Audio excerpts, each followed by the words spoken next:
اعوذ باللہ من الشیطان الرجیم بسم اللہ الرحمن الرحیم الحمد للہ علی ما انعم وله الشکر علی ما الہم والثناء بما قدم من عموم نعم ابتدأها والسبوغ آلاء أسداها وتمام منن والاها جمع عن الإحصاء عددها ونأى عن الجزاء أمدها وتفاوت عن الإدراك أبدها وندبهم لاستزادتها بالشكر لاتصالها واستحمد إلى الخلائق بإجزالها وثنى بالندب إلى أمثالها ثم الصلاة والسلام على سيدنا ومولانا أبي القاسم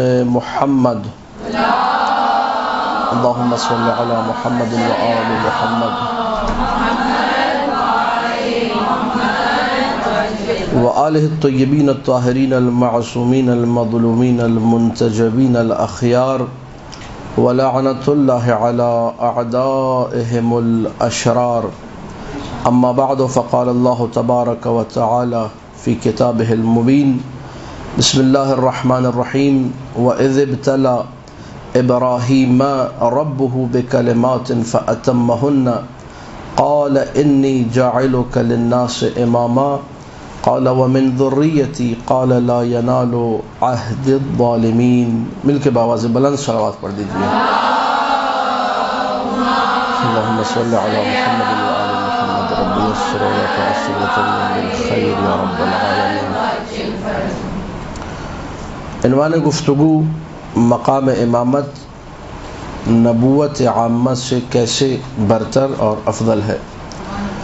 اور قبل اس کے کہ اس گفتگو کا باقاعدہ آغاز کیا جائے ایک نقطہ آپ سب کی خدمت میں عرض کرتا چلوں اور ماشاءاللہ آپ لوگ یقیناً اس چیز کی پابندی کرتے ہوں گی. جو مطالب بیان کیے جائیں لازمی طور پر کتب کی طرف مراجعہ کریں. میں نے پہلے بھی جب ایک درس دیا تھا عزاداری اور مجلس اعضاء کی تیاری کے حوالے سے اس میں عرض کیا تھا کہ کتب سے دوستی کیجئے, کتابوں کا مراجعہ کیجئے, بہت سی مفید چیزیں بہت کچھ آپ کو سیکھنے کو ملے گا. تو یہ جو موضوع ہے اس موضوع کے حوالے سے سر 10 جو کتاب آپ کو بازار میں آرام سے مل جائے گی اور اس کو بیٹھ کر آپ لوگ پڑھیے گا تفصیل سے کیونکہ وقت میرے پاس بہت قلیل ہے. کتاب خورشید خاور اردو ترجمہ ہے. یہ کتاب شبہائے پشاور کا سلطان الواعظین شیرازی کتاب میں اپنے ساتھ لے کر آیا ہوں. یہ آپ کے سامنے ہے. یہ تو شبہائے پشاور سلطان الواعظین شیرازی انہوں نے پشاور میں جو ہے مناظرہ کیا تھا اہل سنت برادران کے ساتھ اور اس میں بہت سارے موضوعات بہت ساری چیزیں سیکھنے کو آپ کو ملیں گے. اور میں 10 سے ادب جوڑ کے عرض کروں گا خاص طور پہ وہ طالبات جو کہ ذاکرہ ہیں جو کہ مجلسیں پڑھتی ہیں وہ کم سے کم 3 دفعہ از اول تاخیر اس کتاب کو پڑھیں. پہلی مرتبہ میں خالی اس کو اسٹڈی کریں, خود پڑھیں. دوسری مرتبہ میں پیئر بنا کے کسی سہیلی کو اپنی کسی دوست کو اس کے ساتھ جو کہ وہ بھی مجلسیں پڑھتی ہو اس کے ساتھ ڈیبیٹ سیشن رکھیں, سمجھنے کی کوشش کریں.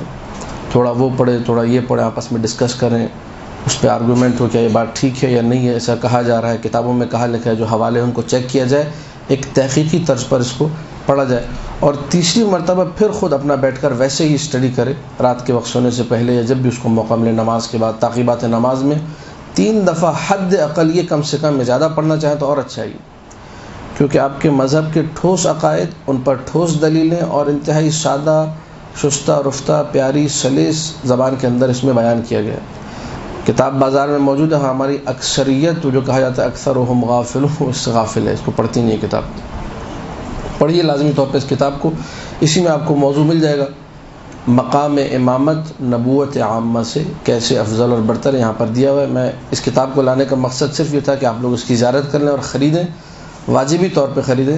کم سے کم پوری کتاب اگر آپ لوگ نہیں بھی پڑھتے, بندہ حقیر کے اس مشورے پہ عمل نہیں بھی کرتے تو اتنا ضرور کیجیے گا وہ جو ہمارا موضوع بحث ہے اس کو لازمی طور پہ ذرا پڑھیے گا بھی اور اس پہ ایک ڈیبیٹ سیشن بھی رکھیے گا, بحث و مباحثہ, جس میں آپ لوگ اچھی طریقے سے اس مسئلے کو ہضم کر سکے.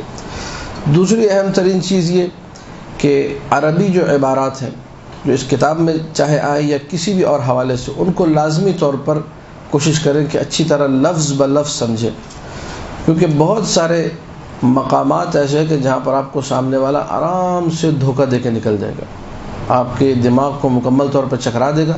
عربی آیت ہے، مثلا قرآن کی آیت ہے، آیت میں آپ کو دھوکہ دے گا، بہترین دھوکہ، ایسا دھوکہ کہ آپ کہیں گے ہاں یہ تو بات صحیح کہہ رہا ہے، جواب آپ کے پاس نہیں ہے کیونکہ آپ نے عربی میں دقت بھی نہیں کی، آپ خالی ترجمہ پڑھ کے اور آگے نکل گئے کہ ہاں ہاں میرا عقیدہ ٹھیک ہے، مضبوط ہے۔ لیکن جب وہ اعتراض کرنے والا اعتراض کرتا ہے تو پھر آپ مکمل طور پہ حواس باختہ ہو جاتے ہیں، کیونکہ آپ نے عربی میں اس کی دقت نہیں کی۔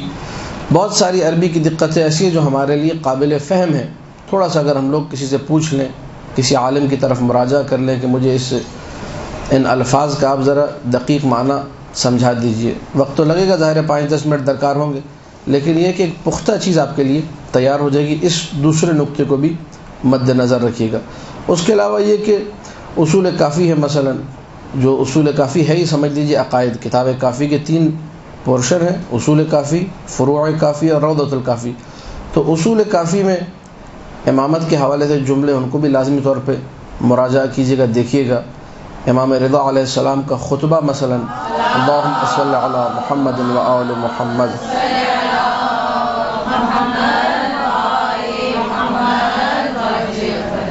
اس کو لازمی طور پہ آپ لوگ پڑھیے گا، دیکھیے گا مولانا نے اس میں کیا امامت کی تعریف کی ہے۔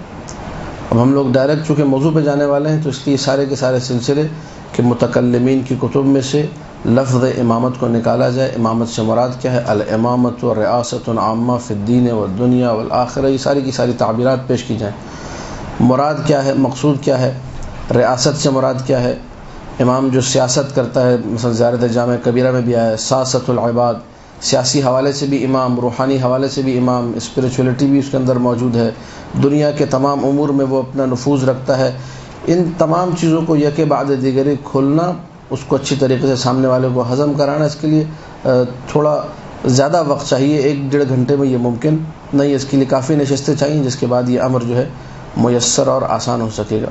لہٰذا میں ان ساری باتوں کو یہاں پر ڈسکس نہیں کروں گا، لیکن یہ کہ یہ کچھ تمہیدات اور ایسی چیزیں ہیں کہ جن کو اگر انسان پڑھ لے تو بعد والی گفتگو، یہ ہماری جو آج کا موضوع ہے بہت بعد کا موضوع ہے، اس سے پہلے بہت سارے سیشن ہونے چاہیے تھے، شاید آپ لوگوں نے ان کو پڑھا بھی ہو، دیکھا بھی ہو، میرے علم میں نہیں ہے۔ بہرحال کہنے کا مقصد خلاصہ اس کی 5-10 منٹ کی گفتگو کا کہ لازمی طور پر آپ لوگ اس موضوع کو اہمیت دیتے ہوئے اس پر کام کیجیے۔ آج کی ایک نشست سے فائدہ یہ ہوگا کہ میں آپ کے اندر اس تشنگی کو پیدا کرنے میں اگر کامیاب ہو گیا، اس پیاس کو کہ یہ موضوع واقعاً ایسا ہے کہ اس کو پڑھ کر ہمیں اپنے آپ کو علمی حوالے سے سیراب کرنا ہے، اور اگر میں آپ کو تشنا چھوڑ کر جانے میں کامیاب ہو گیا، یہ کامیابی ہے میری کہ آپ لوگ کہیں کہ بھائی یہ سوال وہ سوال اس کا جواب نہیں ملا، اس کا مطلب الحمدللہ درس ہمارا قبول ہو گیا۔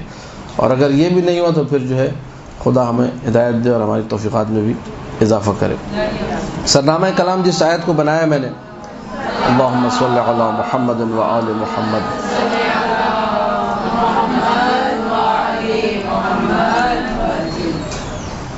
وَإِذِ ابْتَلَى إِبْرَاهِيمَ رَبُّهُ بِكَلِمَاتٍ فَأَتَمَّهُنَّ، اللہ نے امتحان لیا، آزمائش کی حضرت ابراہیم کی، بکلمات، کچھ کلمات کے ذریعے سے۔ تفسیر میں دیکھیے کلمات سے مراد کیا ہے۔ فَأَتَمَّهُنَّ، حضرت ابراہیم علیہ السلام نے ان تمام کے تمام مرحلوں کو بخیر و خوبی پورا فرمایا، پورا کیا۔ قَالَ إِنِّي جَاعِلُكَ لِلنَّاسِ إِمَامًا، اللہ نے کہا کہ اے ابراہیم میں تمہیں امام بناتا ہوں، للناس، لوگوں کے لیے۔ یہ جو مرحلہ امامت ہے للناس، اس کو دقت کیجیے گا کہ یہ امامن للناس ہے، بہت بڑا مرتبہ ہے یہ امامن للناس۔ بہت سارے مقامات پر آپ کو امام ملے گا، لیکن امامن مثلا لقومہ ہی ہے، اپنی قوم کا امام، امامن لمنطقتہ ہی، اپنے منطقے کا، امامن لمحلتہ ہی، اپنے محلے کا امامن۔ تو یہ جو امام ہے یہ خاص طبقے کے لیے، ایک خاص گروہ کے لیے، اس کو شاید وہ فضیلت حاصل نہیں ہے، لیکن جب کہا جائے امامن للناس، یہ للناس میں قوت ہے، ساری کائنات کا امام ہے، یہ بشریت کا امام، یہ امامن للناس ہے۔ تو ہوا کہ آیات میں کیا بیان کیا، اللہ نے حضرت ابراہیم علیہ السلام کا امتحان لیا، اور کم سے کم جو امتحان جو تفاسیر میں مذکور ہے، یہاں بھی جو ہے تفسیر قمی کے حوالے سے جو میرے سامنے کتاب کھلی ہے، تفسیر صافی، مولا محسن فیض کاشانی کے ذکر کیے، تفسیر قمی کے حوالے سے کہ اس امتحان سے مراد یہ تھا کہ جو خواب میں آ کر بتایا گیا تمہیں حضرت اسماعیل کو ذبح کرنا ہوگا، اس امتحان کے لیے چھری بھی اٹھائی اور کس طریقے سے ذبح کے لیے آمادہ بھی تھے. پھر بعد میں جو ہے اس کی جگہ پر جو ہے ایک جانور آ گیا، وہ ذبح ہو گیا. ساری تفصیلات آپ کے علم ہیں. خلاصہ یہ کہ حضرت ابراہیم نے وہ امتحان دے دیا، اس میں کامیاب ہو گیا حضرت ابراہیم. اللہ نے کہا میں تمہیں للناس، ساری کائنات کا، تمام لوگوں کا امام بناؤں گا. اب یہ کہ یہ مرتبہ تھا اتنا بڑا، مرتبہ امامت اتنا بڑا تھا، بھی روایت انشاءاللہ ہم لوگ پڑھیں گے، اس کے بعد یہ چیز انشاءاللہ واضح ہو جائے گی کہ حضرت ابراہیم نے خوش ہو کر کہا اور رشک کرتے ہوئے اس مرحلے کو دیکھتے ہوئے، اس مرحلے کی اہمیت کو، عظمت کو سمجھتے ہوئے کہا وَمِن ذُرِّيَّتِي، میرے بچوں میں بھی یہ چیز جائے گی نہیں جائے گی، امامت میرے بچوں کو ملے گی نہیں ملے گی؟ جواب آیا کہ ان کو ملے گی جو ظالم نہیں ہوں گے. قال لا ينال عهدي الظالمين یا عہد الظالمین علی قراءۃ، میری جو یہ میرا جو عہد ہے، پتہ چلا امامت عہد خدا ہے. اس عہد الظالمین سے پتہ چل رہا ہے کہ امامت خدا کی طرف سے، امامت لوگوں کے اختیار میں نہیں ہے. یہ آپ لوگوں نے آیات سے نکالنا ہے کہ اللہ نے امامت کے بارے میں کہا لا ینال عہدی، میرا عہد. کس کو میرا عہد کہا؟ امامت کو. تو امامت عہد خدا ہے، خدا ہی کے پاس یہ اختیار ہے کہ وہ امام منسوب کرے. یہ ظالمین تک نہیں جائے گا. ظالم کون ہے؟ جس نے اپنے نفس پر ظلم کیا ہو. روایت ابھی پڑھیں گے انشاءاللہ واضح ہو جائے گا. جو کم سے کم مراد ہے وہ یہ کہ جس نے کبھی جو ہے شرک نہ کیا ہو. ان الشرک لظلم عظیم، شرک ظلم عظیم ہے. تو جس نے جو ہے بت پرستی کی ہو، کسی بت کو پوجا ہو، کسی جو ہے مورتی کے سامنے سر جھکایا ہو، کسی دیوتا کے سامنے قدموں میں اس کے سر رکھ دیا ہو، ایسا انسان کبھی بھی اس مرحلے تک پہنچنے کی صلاحیت نہیں رکھتا. اور اس ٹکڑے میں لا ینال عہد الظالمین روایات کے، اس طرح اللہ محسن نے بھی بیان کیا، اس میں تعریض ہے. تعریض عربی زبان میں کہا جاتا ہے کچھ کہہ کر کسی کو جو ہے ٹونٹ کرنا، کسی کی طرف اشارہ کرنا، کسی پر طنز کرنا. مثلا بعض اوقات ہوتا ہے یہ جو مقدس معاونہ غیبتیں کی جاتی ہے، اس میں کہتا ہے الحمدللہ ہم لوگ جو ہے ایسا کام نہیں کرتے. اشارہ ہوتا ہے یہ جو بغل میں بیٹھا ہو یہ کام کرتا ہے. مثلا الحمدللہ ہم نے کبھی جھوٹ نہیں بولا، مطلب یہ جس کی طرف میں اشارہ کر رہا ہوں انتہائی جھوٹا انسان ہے. الحمدللہ ہم نے کبھی مجلس کے پیسے نہیں لیے، مطلب جس کی بات ہو رہی ہے بہت لیتا ہے مثال کے. تو یہ طریقہ ہوتا ہے، اسے کہتے ہیں تعریض، کچھ کہہ کے کچھ اور اشارہ کرنا کسی اور چیز کی طرف. تو یہ کہہ کر کہ یہ امامت بت پرستوں کو نہیں پہنچے گی، ظالموں کو نہیں پہنچے گی، یہ تعریض ہے. اشارہ کیا کہ ان لوگوں کی طرف جن کو بہت سو نے اپنا امام بنایا لیکن ان کا ماضی جو ہے بت پرستی میں گزرا تھا.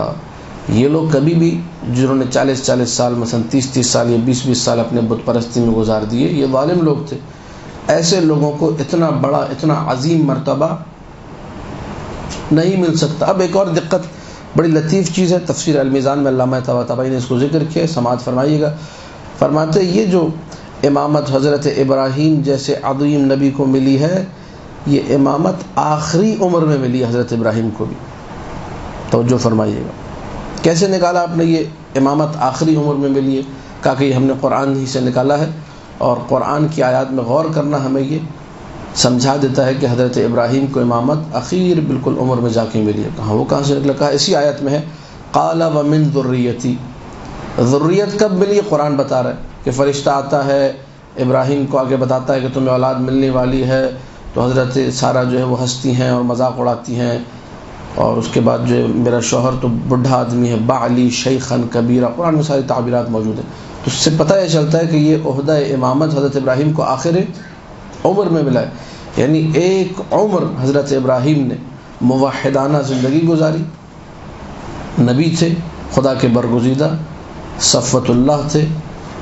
وہ نبی جسے کہا جائے کہ تاریخ انبیاء میں ایسے نبی کم گزرے ہیں، ایسا نبی، اس کو بھی امامت جیسا مرحلہ جو مل رہا ہے وہ آخر عمر میں جا کر مل رہا ہے. تو پتہ چلتا ہے یہ مرتبہ جو ہے کتنی اہمیت کا عامل تھا حضرت ابراہیم علیہ السلام کے لیے کہ انہوں نے فوراً تمنا کی قال ومن ذریتی، میری ذریت میں یہ امامت جائے گی یا نہیں جائے گی. اب قبل اس کے کہ میں روایات پڑھوں آپ کے سامنے ایک چیز عرض کر دوں، اور وہ یہ کہ ہمارے یہاں ایک بہت بڑی مشکل ایک ماحول جو بن چکا ہے. ظاہر ہے برادران اہل سنت کے ساتھ ہماری معاشرت ہے، رہن سہن ہے، تو ہر چیز کو کوشش ہوتی ہے بس ان کی کتاب میں سے بتا دو، ان کی کتاب میں سے دکھا دو، ان کی کتاب میں کہاں لکھا ہے.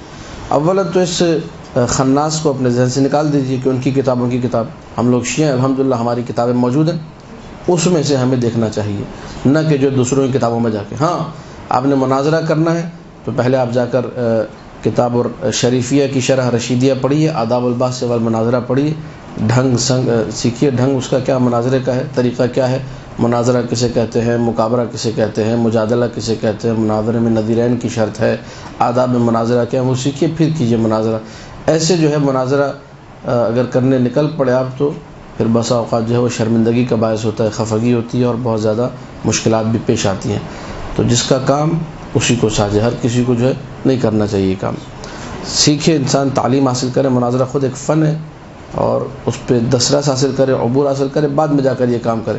الا یہ کہ ہمارے پاس بعض مناظرے ایسے ہیں یقیناً کہ جن میں کوئی مثال کے طور پر انتہائی جاہل شخص علی الظاہر، اس کے پاس کوئی علم وغیرہ نہیں ہے، پڑھا لکھا نہیں ہے، حاصل کچھ بھی نہیں کیا، لیکن وہ بھی بسا اوقات بتأیید معصومین، چونکہ مذہب کا دفاع جو ہے منظور ہوتا ہے، مذہب حقہ کی جو ہے جسے کہا جائے آشنائی لوگوں کو کرانا ہوتی ہے، کچھ مصلحتیں ہوتی ہے بعض جگہوں پر، وہاں اگر ایسے لوگوں سے کوئی ایسا مناظرہ ہو جاتا ہے بتأیید معصومین، اس کو ہم لوگ بیس بنا کر ہر جگہ پھر چل نہیں سکتے۔ اس نقطے کو مد نظر رکھیے گا کہ ہر جگہ آپ شروع کر دیں۔ جیسے ایک مختصر سا واقعہ میں عرض کر دوں مثال کے طور پر، آیت اللہ بہجت نے اس کو اپنی کتاب میں کوٹ کیا، در محضر آیت اللہ بہجت 2 جو ہے جلدوں پر کتاب بازار میں موجود ہے۔ محمد حسین رخشاد ان کے شاگرد، 14 سال ان کے درس خارج میں بیٹھنے کے بعد جو نکات انہوں نے بیان کیے اس کو جمع کیا۔ اس میں انہوں نے والی کرمان کا ایک واقعہ سنایا کہ والی کرمان جو ہے اس نے اپنے گھر پہ جشن رکھا 13 رجب کا، اور اس میں جو ہے سارے کے سارے علماء کو بلایا۔ تو ایک جو عالم تھا جو کہ مخالف تھا شیعوں کا، اس نے کہا میں اس جشن میں جو ہے نہیں آؤں گا۔ اس نے دھمکی دے دی، والی نے کہا کہ اگر نہیں آیا تو جو ہے تمہیں قتل کر دیا جائے گا یا مثال کے طور پر جیل میں ڈال دیا جائے گا وغیرہ وغیرہ۔ زبردستی اس کو جو ہے ڈنڈے کے زور پہ بلایا گیا کہ تم نے ہر حال میں جشن میں آ کر بیٹھنا ہے۔ اب وہ متعصب بھی تھا، مخالف بھی تھا، آنا نہیں بھی چاہ رہا تھا، بہرحال اس کو اسٹیج پہ لا کے بٹھا دیا، بھئی یہ فلاں قوم کا بڑا اور بزرگ عالم دین ہے۔ جب آ کے بیٹھا تو شعر و شاعری، منقبت گوئی اور قصیدہ خوانی جب شروع ہوئی تو کسی شاعر نے شعر پڑھا، اس کا مضمون یہ تھا کہ مولا علی علیہ السلام کے جو ہے قدم ہائے مبارک میں جو تیر پیوست ہوا تھا اس کو نکال لیا گیا، اور علی کو پتہ بھی نہیں چلا، علی اتنے عبادت میں محو تھے، اتنے عبادت میں جو ہے غرق در ذات الہی جسے کہا جائے۔ اس جو ہے مردوخ اس کا نام تھا، خے کے ساتھ دال نہیں آخر میں، اس مردوخ نے اعتراض کر دیا، کہا کہ جو ہے یہ کیسے ہو سکتا ہے، تیرا تیر جو ہے آگے سے اس میں وی شیپ ہوتا ہے اور نوکیلا ہوتا ہے اور اس میں پتہ نہیں پر لگے ہوتے ہیں، وہ پیوست ہو جائے تو اس کو کھینچنے میں بڑی تکلیف ہوتی ہے اور چیخیں نکل جاتی ہیں، اور کیا تم لوگ اپنی طرف سے جو ہے غلو کرتے ہو، ایسی باتیں بناتے ہو جن کا حقیقت سے کوئی تعلق نہیں۔ پنڈلی میں پھر ہڈیاں بھی ہوتی ہیں، اس میں گوشت بھی کم ہوتا ہے، اس میں تیر پیوست ہوا ہے، وہ نکالنے میں سب زیادہ تکلیف ہوگی، وہاں سے تیر نکال لیا اور پتہ بھی نہیں چلا۔ وہ جو والی کرمان تھا وہ پڑھا لکھا نہیں تھا، اس نے فوراً سے پلٹ کر جواب دیا، کہا کہ کیا تم نے سورہ یوسف کی وہ آیت نہیں پڑھی ہے، فَلَمَّا رَأَيْنَهُ أَكْبَرْنَهُ وَقَطَّعْنَ أَيْدِيَهُنَّ۔ جب ان عورتوں نے دربار جو یوسف میں بیٹھی ہوئی تھی انہوں نے یوسف کو دیکھا اور جو ہے فوراً جو ہے نا اپنے ہاتھ کاٹ ڈالے، انہوں نے کہا کہ یہ عظیم شے ہے، یہ انسان ہمیں نہیں دکھتا ہے۔ اب یہ والی کرمان پڑھا لکھا نہیں تھا، اس نے فوراً کہا کہ جب جو ہے یوسف جو کہ ایک بندہ خدا ہے اس کے جمال میں محو ہو کر مشرک عورتیں اپنا ہاتھ کاٹ لیں اور انہیں پتہ بھی نہ چلے، اس میں تمہیں کوئی تعجب نہیں ہوتا قرآن پڑھتے ہوئے، اگر علی جمال الہی میں محو ہو جائے اس پہ تمہیں اعتراض ہے؟ اللہم صلی علی محمد و آل محمد۔ اب یہ نکتہ لطیف بھی ہے، اچھا بھی ہے اور حق بھی ہے، آپ نے درود بھی پڑھا خوش ہو کر، لیکن اس کو بیس بنا کے میں بولوں کہ چلو میری بھی ایسی تائید ہو جائے گی، ٹھیک ہے؟ وہ کیا موقع تھا، وہ کیا مرحلہ تھا، وہ کس خلوص کے ساتھ بیٹھا تھا، اس نے کس جو ہے مرحلے کو طے کیا تھا، ہمیں کچھ نہیں معلوم ہوتا، ہم لوگ صرف ظاہری طور پر واقعہ پڑھ کے کود پڑتے ہیں میدان میں، بعد میں پتہ چلا کہ اچھا ہونے کی جگہ کام خراب ہو گیا۔ لہٰذا کوشش کریں کہ مدرسہ ماشاءاللہ یہاں پہ موجود ہے تو اس سے استفادہ بھی کریں، اور آپس میں جو ہے مدرسے سے ہٹ کر بھی، ہمارا ایک بہت بڑی پرابلم یہ بھی ہے کہ مدرسے میں آتے ہیں بس مدرسے میں آنا جانا لگا رہتا ہے کہ 9 سال ہم لوگ القائم مدرسے آتے جاتے رہے، 10 سال مثلا آتے جاتے رہے، یہ آتے جاتے رہنے زیادہ کوشش کریں کہ گھروں پر بیٹھ کر بھی آپ لوگ ہوم ورک خود سے کریں، نہیں کہ استاد بولے تو کریں۔ علم دین کا ذوق اور شوق آپ کو اس چیز کی طرف مائل کرے گا۔ اب میں ظاہر ہے پھر وہ بات سے بات نکلتی ہے اور ہماری باتیں جو ہیں وہ چلتی رہتی ہیں، پھر موضوع ہمارا کچھ اور ہم لوگ درس اخلاق دینے بیٹھ گئے ہیں۔ روایت سماعت فرمائیے گا غور سے ذرا. کتاب کافی شریف شیخ محمد ابن یعقوب کلینی رحمۃ اللہ علیہ کی کتاب. روایت جو ہے معتبر روایت ہے. عن الصادق علیہ السلام قال اللهم صل علی محمد و آل محمد.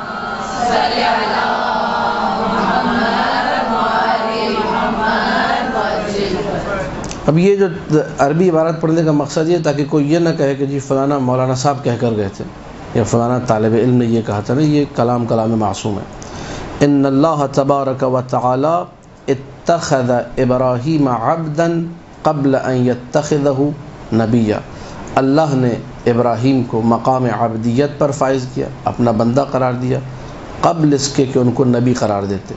پہلے مقام عبدیت، اس کے بعد مقام نبوت.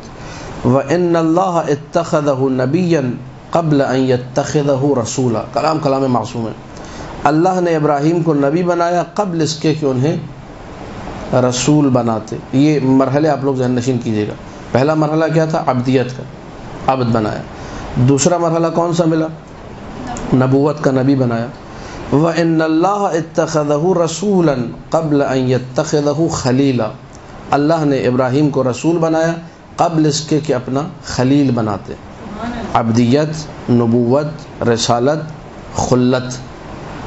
وَإِنَّ اللَّهَ اتَّخَذَهُ خَلِيلًا، پھر اللہ نے خلیل بنایا قبل ان يجعله اماما، قبل اس کے کہ ابراہیم کو امام بناتے.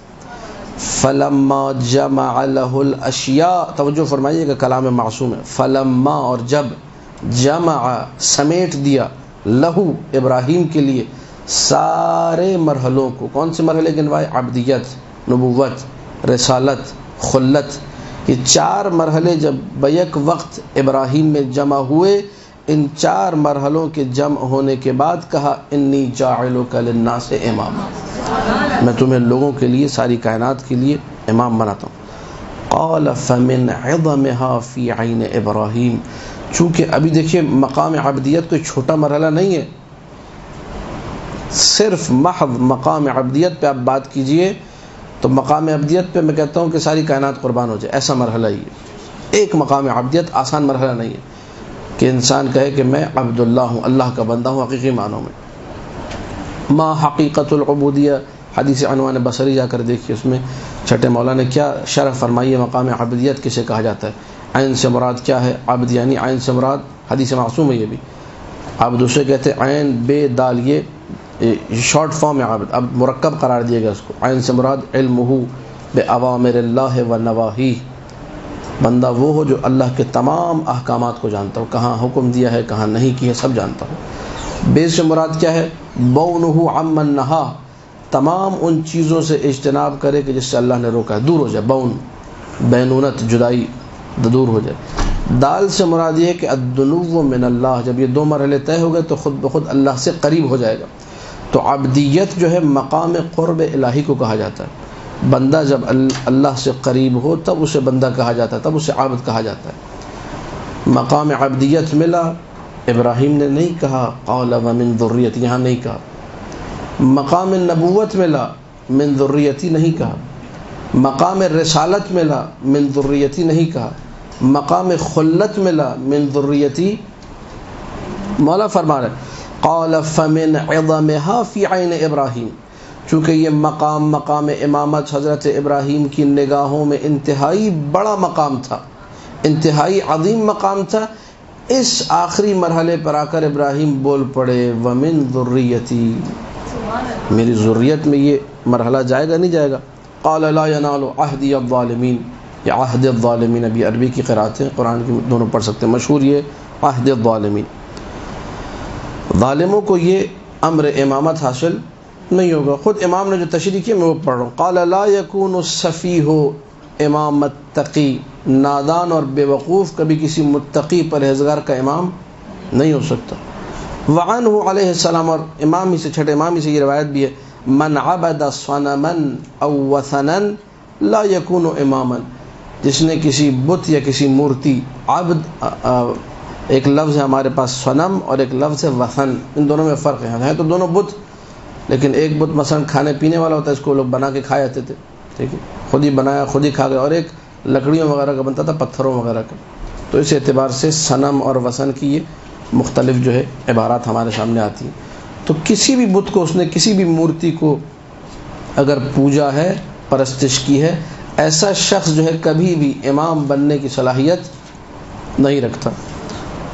اب اسی میں جو ہے تعریض ہے کہ جو انسان بھی بت پرستی میں اپنا وقت گزارے گا وہ کبھی بھی امام نہیں ہو سکتا. پھر اس کے بعد کتاب عیون اخبار الرضا، بہت مشہور معروف کتاب ہے، اس کا بھی اردو میں ترجمہ موجود ہے، وہاں جا کر اس روایت کو دیکھیے گا، بازار میں موجود ہے، 2 جلدوں میں اس کا ترجمہ ہوا ہے. کتاب خریدیے، پڑھیے. شیخ صدوق کی تمام کتابوں کو پڑھیے. اگر آپ لوگ واقعا کام کرنا چاہتے ہیں مجالس کے حوالے سے، اس مدرسہ عظیمہ سے آپ لوگ فوائد حاصل کرنا چاہتے ہیں تو کوشش کریں شیخ صدوق کی جو کتاب مل رہی ہے تو اس میں فہرست کھول کے نہ دیکھیں، اس میں یہ نہ دیکھیں اس کا موضوع کہ آنکھ بند کریں اور کہیں دے دو شیخ صدوق کے تو دے دو. شیخ صدوق کی کتاب میں سوچنے کی ضرورت. تمام کتب شیخ صدوق کی کمال کی نافع ہیں، تمام کتب سے آپ کو فائدہ حاصل ہوگا. تو انہی کتابوں میں سے کتاب عیون اخبار الرضا، 8ویں مولا کی جو روایات ہیں وہ اس کتاب میں جمع کی گئی ہے. وہاں آپ کو یہ حدیث شریف مل جائے گی. حدیث لمبی چوڑی حدیث ہے، اس کا ایک ٹکڑا جو موضوع سے مربوط ہے وہ پڑھا جا رہا ہے ابھی. ان الامامت خص اللہ عز وجل بها ابراہیم الخلیل بعد النبوہ والخلہ مرتبۃ ثالثۃ وفضیلۃ شرفہ بها واشاد بها ذکرہ. اللہ تعالیٰ نے خاص کیا حضرت ابراہیم کو نبوت اور خلت کے مرحلے. اب اس روایت میں عبدیت والا مرحلہ ذکر نہیں، نبوت اور خلت، اور اسی طرح رسالت بھی یہاں پر کہنا نبوت کے مرحلے میں ضم ہو گئی ہے. نبوت اور خلت کے مرحلے کے بعد تیسرا مرحلہ ابراہیم کو جو ملا ہے وہ مرحلہ امامت ہے. فقال عز وجل انی جاعلک للناس اماما، فرمایا کہ میں نے تمہیں امام بنایا ہے لوگوں کے لیے. فقال الخلیل علیہ السلام سرورا بها، یہ تعبیر 8ویں مولا کی. اوپر جو تعبیر تھی چھٹے امام کی، فمن عظمها فی عین ابراہیم، ابراہیم کی نگاہوں میں یہ مرتبہ کیا تھا؟ بہت ہی بڑا تھا. ان تعبیروں میں دقت کیجیے گا. 8ویں مولا کی تعبیر یہ ہے کہ ابراہیم نے خوش ہوتے ہوئے کہ یہ مرحلہ اتنا بڑا مرحلہ مجھے مل گیا ہے. تعبیر تھوڑی سی چینج ہے، مطلب وہی ہے. سرورا بها، اس مرحلے کو دیکھ کر خوشی کا اظہار کرتے ہوئے، اپنے سرور کا اظہار کرتے ہوئے یہ کہا تھا ومن ذریتی. تو وہ مرحلہ جس پر ابراہیم خوش ہوئے، اپنی خوشی کا اظہار کیا، وہ یہ کہہ کر کیا ومن ذریتی، میری ذریت میں یہ مقام جائے گا یا نہیں جائے گا. فابطلت، اللہ نے جواب میں کہا لا ینال عہد الظالمین. اس لا ینال عہد الظالمین نے تا روز حشر، تا قیام قیامت ہر ظالم کی امامت پر خط بطلان کھینچ دی ہے. تمام جو ہے ظالموں کی امامت کو مکمل طور پہ باطل کر دیا ہے. یہ چند جو ہے روایات تھی جو کہ اس آیت کے ذیل میں تھی. سورہ بقرہ آیت کا نشان ہے 124 124. وَإِذِ ابْتَلَى إِبْرَاهِيمَ رَبُّهُ بِكَلِمَاتٍ فَأَتَمَّهُنَّ قَالَ إِنِّي جَاعِلُكَ لِلنَّاسِ إِمَامًا قَالَ وَمِن ذُرِّيَّتِي قَالَ لَا يَنَالُ عَهْدِ الظَّالِمِينَ. یہ آیت ہے. اب آپ لوگوں کی ذمہ داری ہے اس آیت پر مزید کام کریں. میں چونکہ وقت میں کمی ہے، کچھ اور بھی آپ کے سامنے ابھی رکھنا ہے، کچھ اور مطالب رکھنے ہیں، تو اسی لیے اس پہ ہم لوگ اکتفا کریں گے. وإلا اس میں مزید جو ہے وسعت ہے کہ مزید اس میں بہت زیادہ ہم لوگ گفتگو کر سکتے ہیں، مزید نکات بیان کر سکتے ہیں، مزید شرح بیان ہو سکتی ہے.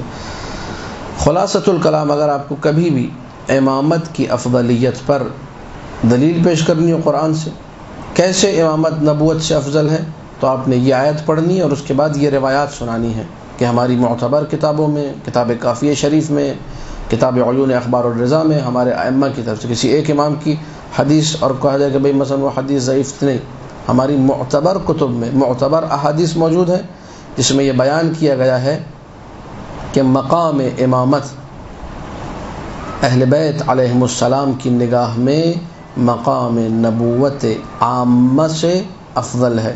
اب یہ میں نے شروع میں جو وضاحت نہیں کی وہ وضاحت یہاں پر دے دوں. نبوت عامہ جب ہم لوگ کہتے ہیں تو نبوت عامہ سے مراد ہوتی ہے نبوت خاصہ سے ہٹ کر. نبوت خاصہ ہے خاتم الانبیاء محمد مصطفیٰ صلی اللہ علیہ وآلہ وسلم. اللہم صلی علی محمد وآل محمد. ان کی نبوت جو کہلاتی وہ نبوت خاصہ ہے. نبوت خاصہ یعنی مقام خاتمیت. نبوت خاصہ یعنی وہ نبی جو کہ کان نبیًا وآدم بین الماء والطین، ابھی آدم نہیں بنے تھے، مٹی اور پانی کے درمیان تھے. یہ ہستی اس وقت بھی نبی تھی، وہ نبی کہ جس کے نور سے جدا ہونے والے کو علی کہتے ہیں، خاتم الانبیاء. تو یہ جو ہے اللہم صلی علی محمد و آل محمد،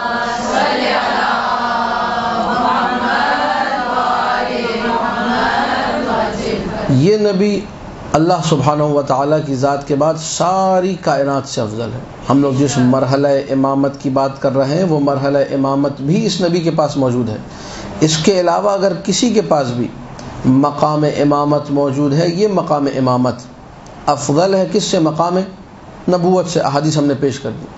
اچھا، اب یہاں سے جو ہے سوال اٹھے گا، وہ سوال یہ کہ اچھا امام جو ہے وہ انبیاء سے افضل ہے. آپ نے تو یہ بات ثابت کر دی، آیت بھی پڑھ دی آپ نے، روایات بھی سنا دی. تو حضرت ابراہیم کے پاس یہ مقام تھا یا نہیں تھا؟ آیت ہے ہی حضرت ابراہیم کے بارے میں کہ ان کو مقام امامت ملا. نبوت ان کے پاس تھی، رسالت ان کے پاس تھی، خلت ان کے پاس تھی، عبدیت ان کے پاس تھی، سارے مرحلے سمیٹ کے انہوں نے اپنے پاس رکھ لیے. تو اب شیعہ حضرات جو یہ کہتے ہیں کہ امیر المؤمنین افضل ہو گئے، حضرت آدم سے بھی تو حضرت ابراہیم سے بھی تو حضرت موسیٰ سے بھی تو حضرت عیسیٰ سے بھی، یہ کہاں سے نکالا آپ لوگوں نے؟ اب یہ ہمارا اسٹیپ نمبر 2 آ جائے گا. اگرچہ یہ میرے موضوع سے جسے کہا جائے ڈائریکٹ مربوط نہیں ہے، اس کے لیے ایک الگ سے ایک درس ہونا چاہیے، لیکن ظاہر وقت کی کمی میں کوشش یہ کی کہ اس اہم سوال کا جواب بھی دیا جائے، خاص طور پہ جو لوگوں کے ذہن میں شبہات جو ہے اٹھے کہ جو ہے یہ کیا بات ہے، اور یہ موضوع جب گرم ہوا تو جو ہے اس کو بھی عرض کر دینا چاہیے. آپ جب یہ آ کر کہتے ہیں کہ مقام امامت مقام نبوت سے افضل ہے، تو مان لی ہم نے مقام امامت مقام نبوت سے افضل ہے. امیر المومنین کیا تھے جی؟ امیر المومنین امام تھے. امام تھے تو حضرت ابراہیم بھی امام تھے نص قرآنی. اس کا مطلب یہ دونوں برابر ہو گئے. درست ہے نہیں؟ اس کا مطلب یہ دونوں برابر ہو گئے. شیعہ حضرات نے ایک شور مچایا ہوا ہے کہ جی علی ہر نبی سے افضل ہے سوائے خاتم الانبیاء کے، جو ہم نے بیان کر دیا.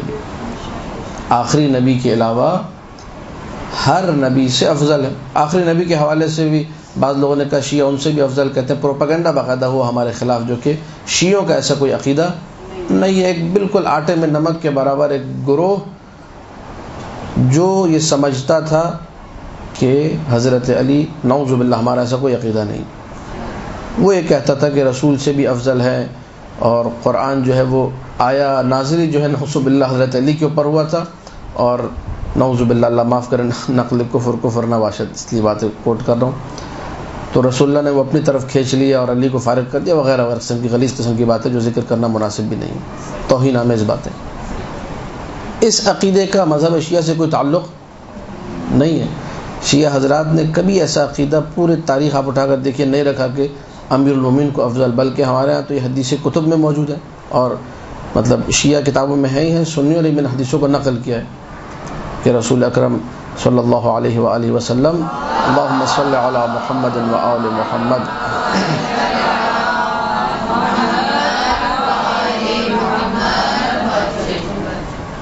جب سفر میں ہوتے تھے، طویل سفر ہوتا تھا، سفر کرتے کرتے وہ جو نعلین عربی ہوتی ہے جب وہ پھٹ جایا کرتی تھی، اس کے تسمے مثلا ٹوٹ جایا کرتے تھے، تو امیر المؤمنین ہی کو دیا کرتے تھے. یعنی یہ کوئی ایک دفعہ کا واقعہ نہیں، یہ تسلسل تھا. سمجھ لیجیے یہ ایک لوگوں کو پتہ تھا کہ یہ کام علی ہی کا ہے. اور امیر المؤمنین فخر سے بیان کرتے تھے، کہتے تھے انا خاصف نعل رسول اللہ، میں رسول کی جوتی کو ٹانکنے والا ہوں. لفظی ترجمہ ہے اس کا. رسول کے اگر تسمے ٹوٹ جائیں ان کو جوڑنے والا میں ہوں. کہیں سے اگر جوتی پھٹ جائے تو اس میں پیوند لگانا، اس میں ٹانکنا، اس یہ میرا کام ہے. یہ مطلب بعنوان فخر بیان کرتے تھے امیر المؤمنین سلام اللہ علیہ. تو ایسی ہستی جو کہ رسول کے سامنے، یا ایک اور ٹکڑا ہمیں ملتا ہے انا عبد من عبید محمد، میں محمد کے غلاموں میں ایک غلام ہوں. یہ تعبیرات یا ہر وہ خدمت جو آپ، ظاہر فضائل کا ایک باب کھلے گا، وہ ذکر کرنا مقصود نہیں، فقط اشارہ کرنا کہ ایسی بہت ساری چیزیں جو ہیں آپ کو نظر آ جائیں گی جس میں آپ کو نظر آئے گا خود امیر المؤمنین یہ کہتے ہوئے دکھائی دے رہے ہیں کہ رسول اکرم ساری کائنات سے افضل ہیں. میں ان کے سامنے اپنا مرتبہ جو ہے، جو مرتبہ امامت ہے، اس کے باوجود ان سے چھوٹا ہوں. یا بعض روایات میں مثلا مولا نے فرمایا انا اصغر من ربی بسنتین، میں اپنے رب سے 2 اسٹیپ چھوٹا ہوں. انا اصغر من ربی بسنتین. اب یہ حدیث عجیب ہے لیکن موجود ہے کتب روایہ میں. رب سے 2 اسٹیپ چھوٹا ہوں. یا سنہ چونکہ لفظ ہے، سنہ کا مطلب اسٹیپ بھی ہوتا ہے، سنہ کا مطلب سال بھی. اپنے رب سے 2 سال چھوٹا ہوں. مرحلہ الوہیت میرے پاس نہیں ہے، میں اللہ نہیں، نفی کر دی. اور دوسرا مرحلہ، مرحلہ نبوت اور مرحلہ خاتمیت جو ہے، خاتم الانبیاء والا مرحلہ، وہ بھی میرے پاس. بس یہ 2 اسٹیپ میرے پاس نہیں ہے، باقی ساری کائنات سے میں افضل ہوں. میں 2 مرحلوں کو، یہ علی کتنے چھوٹے ہیں، علی اتنے چھوٹے ہیں. اگر کوئی پوچھے علی کتنے چھوٹے ہیں تو جواب یہ، علی اتنے چھوٹے ہیں کہ علی اللہ نہیں ہے، علی اتنے چھوٹے ہیں کہ علی خاتم الانبیاء نہیں ہے. بس اس کے بعد ساری کائنات جو ہے علی کے قدموں میں ہے. امیر کائنات بمعنی الکلمہ، واقعا امیر کائنات ہے. بے حکم خدا، بے اذن خدا، بے مشیت خدا اگر کوئی امیر کائنات ہے رسول اکرم صلی اللہ علیہ وآلہ وسلم کے بعد ذات علی بن ابی طالب. اللہم صلی علی محمد و آل محمد. اب دوبارہ آتے سوال کی طرف. یہ بیچ میں ایک تمہید آ گئی جو ہم نے بیان کر دیا اس نقطے کو کہ امیر المؤمنین تمام انبیاء سے افضل ہے سوائے خاتم الانبیاء کے. اچھا، اب ہمارے علماء میں بھی، شیعہ علماء بھی، ان الفاظ کو آپ سے چاہوں گا کہ ذرا مزید دقت سے سنیے گا میں کیا کہنے لگا ہوں. ہمارے شیعہ علماء میں بھی، کیونکہ مختلف پوسٹیں مجھے معلوم ہے چلی تھی، میرے پاس بھی آئی تھی، یقیناً آپ کے پاس بھی آئی ہوں گی، آپ نے بھی دیکھی ہوں گی، اور تشویش کافی موجود ہے اس حوالے سے عمومی طور پر اذہان کے اندر.